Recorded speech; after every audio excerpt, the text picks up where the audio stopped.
Nós estamos emitindo 11 toneladas por habitante, o Estado español non chega a 6 toneladas por habitante. Temos aproximadamente 13.000 industrias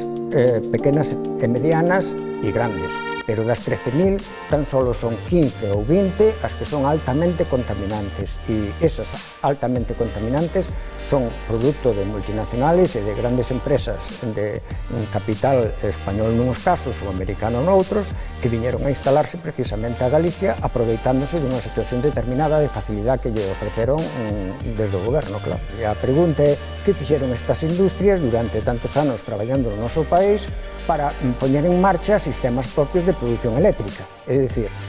unha industria electrointensiva desde o primeiro momento, ano 70, cando se instala, pois hasta a actualidade tuvo tempo de sobra para buscar alternativas. Alcoa, concretamente na provincia de Lugo, a pregunta é onde está a industria da segunda transformación ou das transformacións do aluminio?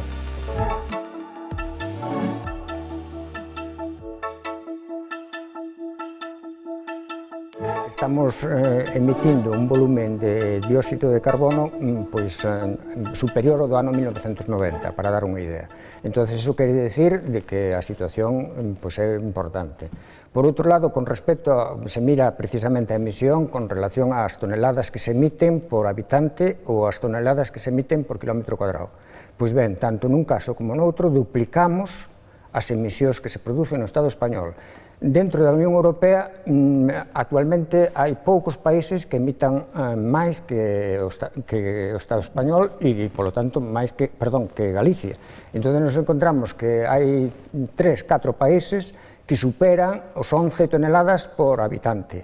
Nós estamos emitindo 11 toneladas por habitante, o Estado español non chega a 6 toneladas por habitante. Polo tanto, a situación é que realmente non avanzamos moito nestes últimos anos, senón que máis ben estamos estancados e cunha contaminación que evidentemente non nos corresponde, nin por xeografía, nin por población, nin por Producto Interior Bruto, nin por nivel de vida, nin por nada de nada. É dicir, que nos encontramos que é unha situación que supera con moito a media de calquer país europeo. Mellorou a situación ambiental con respecto ao dióxido de azufre, mellorou moito por un motivo. É dicir, estas industrias, cando eu fixen a tesis, emitían cerca de 500 e pico mil toneladas de dióxido de azufre, que era o principal responsable. Despois das dúas normativas europeas que obligaron a reducir as emisións de dióxido de azufre e de outros gases, actualmente emiten 12.000 toneladas.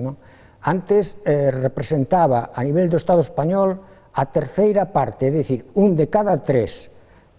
toneladas de dióxido de azufre que salía á atmósfera era galego. Era, galego, procedencia xeográfica, non galego, senón das industrias térmicas de Meirama e As Pontes. Con esta reducción que houbo actualmente, tan só chega ao 20%, é dicir, o 20% de todo o dióxido de azufre no mercado de emisións, me refiero, é dicir, que me estou referindo ás grandes empresas e non á población en conxunto, porque aí hai sectores que non están no mercado de emisións. Entonces, aí, aproximadamente o 20% de todo o que sale do Estado español ten procedencia das centrales térmicas que estaban en Galicia, non? Entonces, bueno, pois a situación a nivel de choiva ácida mellorou un montón, pero non mellorou porque as empresas se dirán conta e a nivel oficial o goberno lle obligara, senón porque tuveron que esperar as normativas europeas recientes, moi recientes aínda, para verse obligados a que estas industrias corrixiran a contaminación que aínda así sigue sendo moi elevada, por suposto, porque digamos que a térmica das Pontes era a primeira de contaminación de todo o Estado español e estaba entre as 15 primeiras no ranking de todas da Unión Europea, co cual quer decir que realmente era supercontaminante. Viñeron nos anos 60, 70, 80 unha serie de industrias que son industrias de enclave, industrias grandes consumidores de electricidade, industrias grandes devoradoras, por así decirlo, de materias primas, non só auga, senón tamén combustibles, primeiro o lignito, por exemplo, antiguamente, ou electricidade, que son fundamentales. Entón, nos encontramos que esas industrias veñen aquí a sentarse porque temos unhas materias primas baratas e tamén neses anos tiñamos abundante mão de obra que podían, digamos, eles utilizar con salarios baixos, non? Entonces, logo, se añadimos que había unha sensibilidade moi baixa da población con respecto á contaminación e que a nivel gubernamental ou a nivel oficial pois lle diron todo tipo de facilidades, entón nos encontramos que esas series de industrias electrointensivas, por exemplo, que viñeron a instalarse a Galicia, pois non foron a instalarse a outros lados, e a prova deso é que realmente están consumindo un volumen de electricidade tremendo comparado co que, digamos, é outro tipo de industrias. Pensemos que en Galicia temos aproximadamente 13.000 industrias pequenas e medianas e grandes, pero das 13.000 tan solo son 15 ou 20 as que son altamente contaminantes, e esas altamente contaminantes son produto de multinacionales e de grandes empresas de capital español nuns casos ou americano noutros, que viñeron a instalarse precisamente a Galicia aproveitándose dunha situación determinada de facilidade que lle ofreceron desde o goberno, claro. O mercado de emisións, que desde o ano 2005 está, digamos, actualizado e tratando de que se reduzcan as emisións en todos os países, pois levou consigo, provocou que no Estado español se reducira o 36%, que non é pouco, de todas as emisións contaminantes. Pero me estou referindo a España. En Galicia eso non sucedeu. É dicir, que mentras o mercado de emisións que controla a maior parte das grandes industrias contaminantes, pois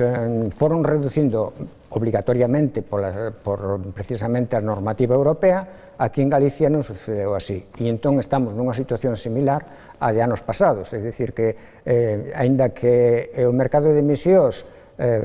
provocou que se rebaixaran as emisións en moitos países, sobre todo porque o precio no mercado de emisións, o precio do que é a tonelada de CO2 foi moi baixo, desde o ano pasado agora se disparou, pasou a 25 euros cando antes estaba a 3 ou a 4 euros ou a menos, non? Entón resulta que ao principio non servía para que rebaixaran as emisións. Aquí é o detonante de que haxa industrias que vayan a provocar un parón, é dicir, que precisamente non poden pagar eses precios ou non queren pagar eses precios, e entón o resultado final é que algunhas desas industrias están vendo a posibilidade de abandonar o país para irse a outro lugar, non?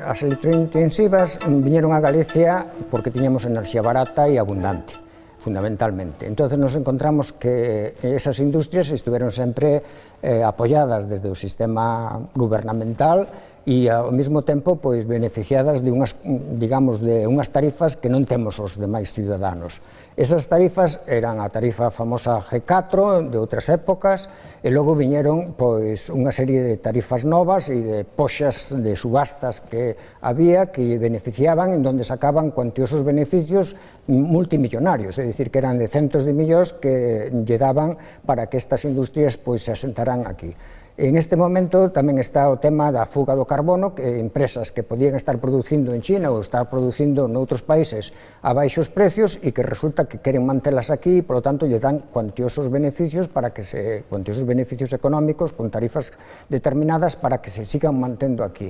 A situación é que, a pregunta é, que fixeron estas industrias durante tantos anos traballando no noso país para poñer en marcha sistemas propios de produción eléctrica, é dicir, unha industria electrointensiva desde o primeiro momento, ano 70, cando se instala, pois hasta a actualidade tuvo tempo de sobra para buscar alternativas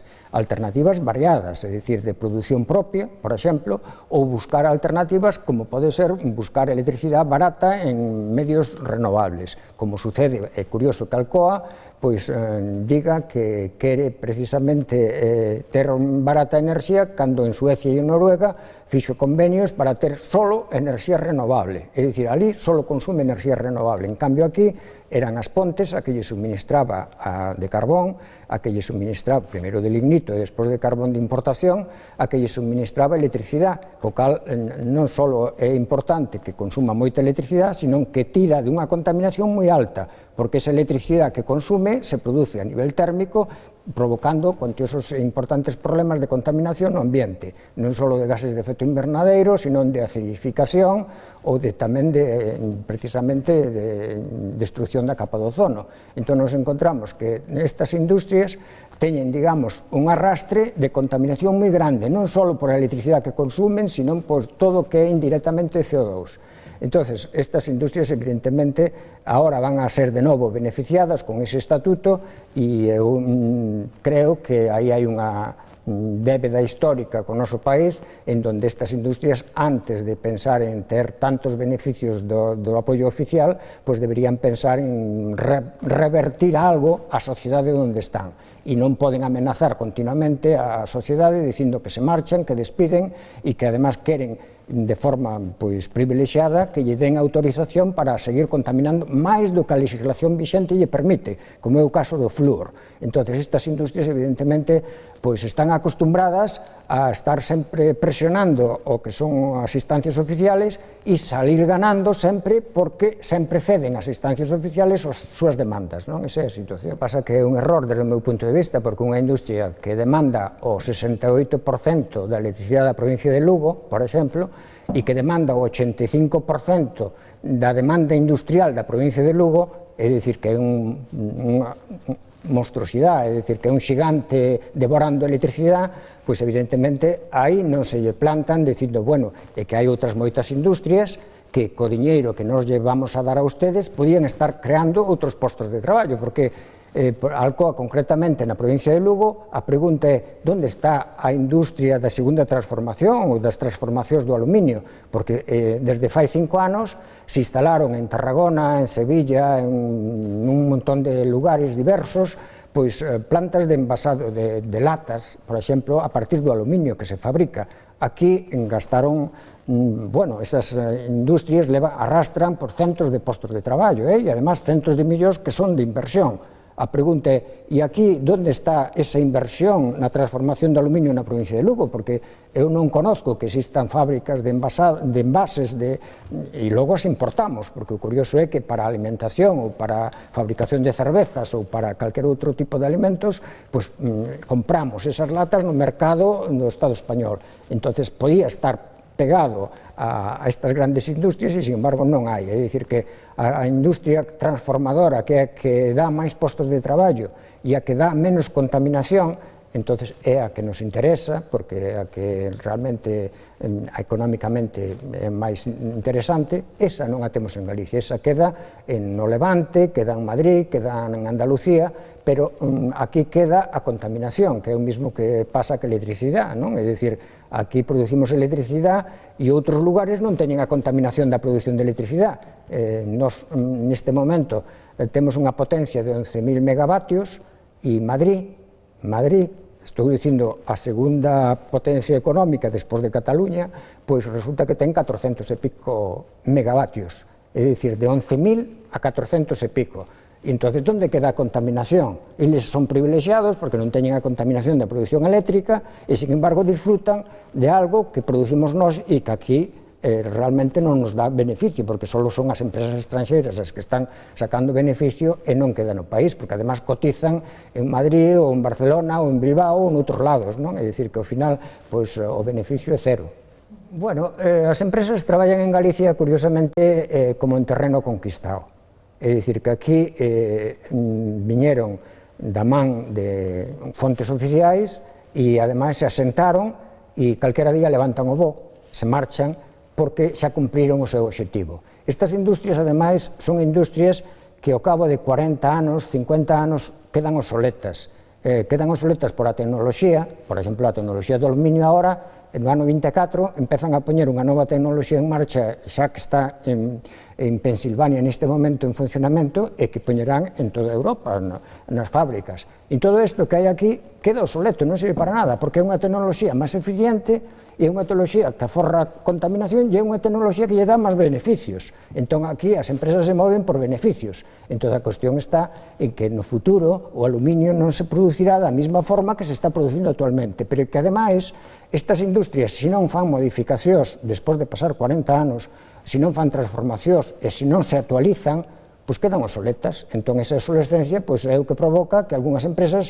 chegado ao final do seu ciclo, decidan marcharse porque lle sale máis barato olvidarse desto e montar unha nova planta con maiores beneficios, non? Eso pasa incluso porque é tan fácil, logo falamos, se queres, porque é tan fácil no caso das centrales térmicas que non rechacen as empresas abandonar as centrales térmicas, porque nas centrales térmicas están tendo beneficios do 7 ou 8% e na eólica están tendo beneficios do 16%. Entonces, claro, é máis rentable olvidarse de todo o que teñen feito e montar algo novo que transformar e modificar e actualizar e tratar de contaminar menos que as industrias que teñen actualmente en funcionamento, non?